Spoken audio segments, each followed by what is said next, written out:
Chapter 7. Getting Married. Now back to my own story. It was early 1982 when I first saw him. My mother showed him to me, more exactly. He lived in our neighborhood and was well regarded by everyone nearby. A good young man who had caught my mother's eye while she was on a relentless mission to find me a husband. The topic of marriage had been a constant in our house since I graduated from high school.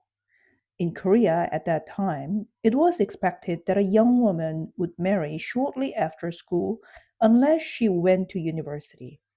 By 25, an unmarried woman became a target for gossip. My mother was determined that she would not see such a thing, since I was already the talk of the town ever since I got polio. Hence, she was eager in finding a man for me.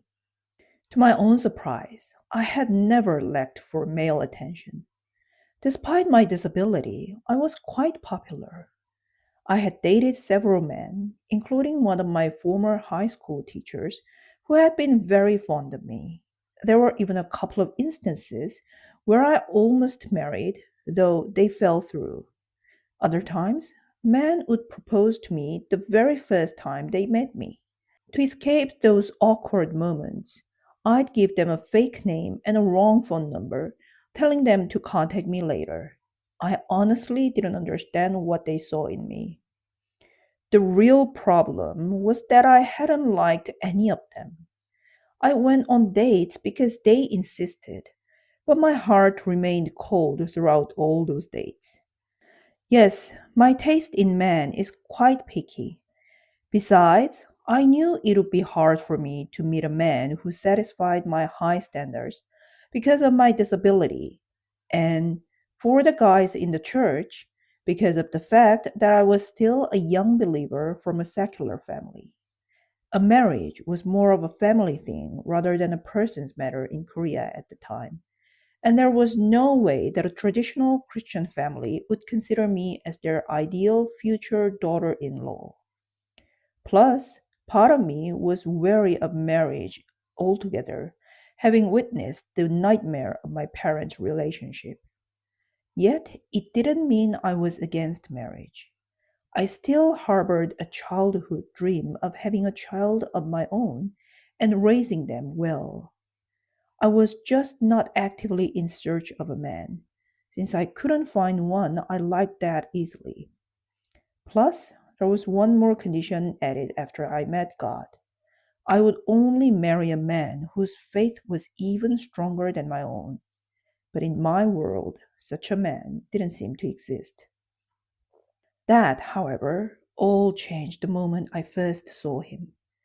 We were living on the top floor of our building, and his sister ran a street food stall directly across from us.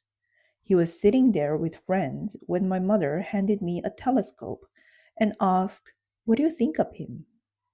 I didn't know then that she had already hired a matchmaker who had recommended him. I adjusted the lens, looked through the telescope, and had to admit he was exactly my type. At least his looks were.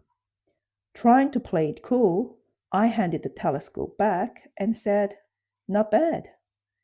But my mother knew me better than that. Given how critical I usually was, "not bad" was a resounding green light.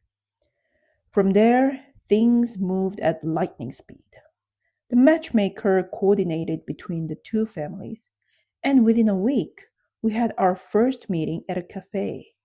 And that was when I was convinced that this man was definitely for me.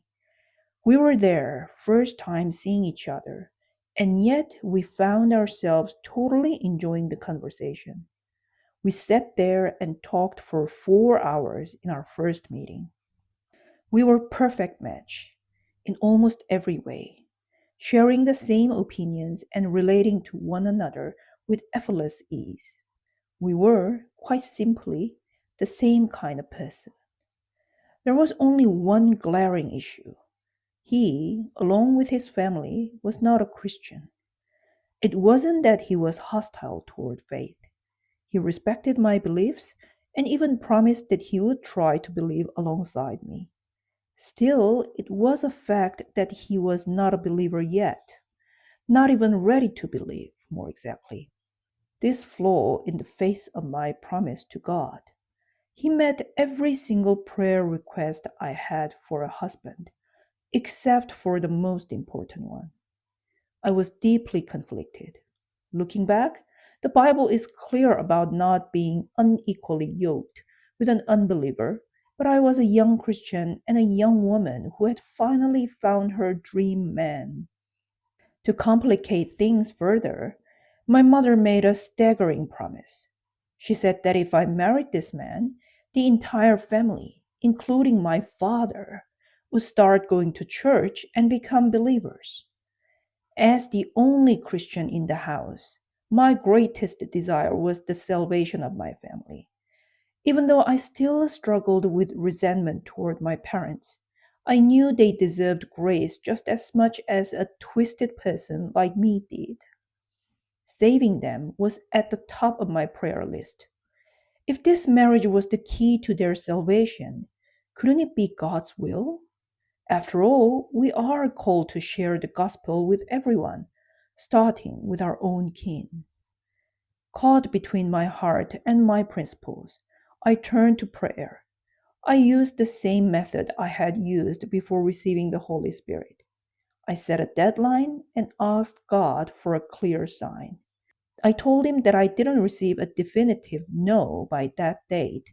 I would take his silence as permission to proceed. Time went by, and unlike the time when he gave me the Holy Spirit, God kept his silence until the very day I said ended. Hence, I decided to proceed. The wedding was set, and both families started the preparation officially. Our parents put more effort into the preparation than his house did, since one, we were the bride's side, and two, we were much richer than them.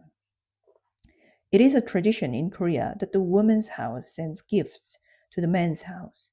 The husband to be also prepares gifts for the bride, but it is usually solely for the bride, while the gifts from the bride's side are not just for the husband, but for the whole family of his. My parents also felt my disability was a handicap in the marriage market. They spared no expense. They paid for everything: the ceremony, the house we would live in, and every piece of furniture and appliance inside. Everything. As the wedding drew closer, a heavy feeling began to settle in my chest.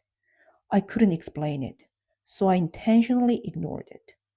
Then, on the morning of the wedding, I had a dream. I was standing alone before a clear, still lake, dressed in pure white. I walked slowly into the water until I was completely submerged. When I woke up, I didn't know what it meant, but it felt peaceful. With that sense of peace, I walked down the aisle and became a wife.